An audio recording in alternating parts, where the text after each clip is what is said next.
తప్పు చేసి దబాయిస్తే అది నిజమవుతుందని చంద్రబాబు నాయుడు అనుకుంటే అది ఆయన భ్రమే. జనాన్ని మాయ చేసినట్టు శ్రీవారిని మోసం చేయాలంటే కుదరదన్న విషయం చంద్రబాబు నాయుడు తెలుసుకోవాలి. నిన్న జగన్ గారు తన తిరుమల పర్యటన మీద స్పష్టంగా ప్రెస్ మీట్ పెట్టడం జరిగింది.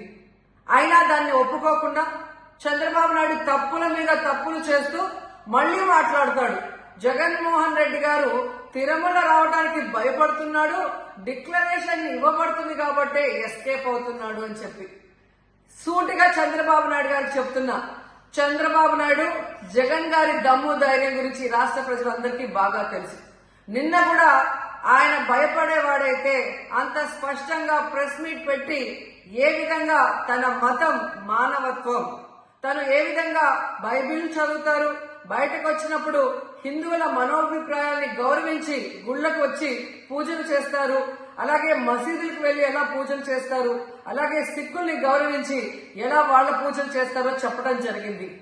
ఈ రోజు మీకు క్లియర్ గా తెలుసుకోవాల్సిన విషయం, మీకు దేవుడు అంటే భయం భక్తి లేదు కాబట్టి ఏంటనేది మీకు అర్థం కాదు. కానీ ఒక భక్తుడికి దేవుడి దగ్గరికి వెళ్ళాలి అన్నప్పుడు ప్రశాంతమైన వాతావరణంలో వెళ్ళాలనుకుంటాడు, ప్రశాంతంగా భగవంతుడిని పూజించాలని అనుకుంటాడు.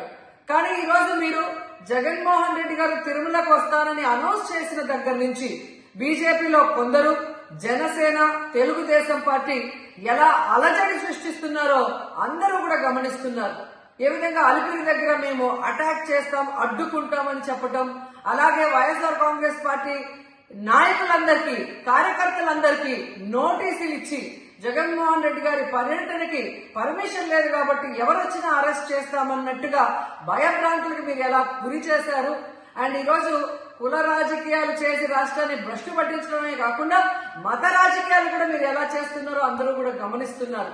ఇలాంటి వాతావరణంలో దర్శనం చేసుకోలేము కాబట్టే జగన్మోహన్ రెడ్డి గారు ఏ విధంగా ఆ తిరుమల ట్రిప్ ని క్యాన్సిల్ చేసి తన అభిప్రాయాల్ని ప్రెస్ ద్వారా ప్రజలకి తెలియజేయడం జరిగింది.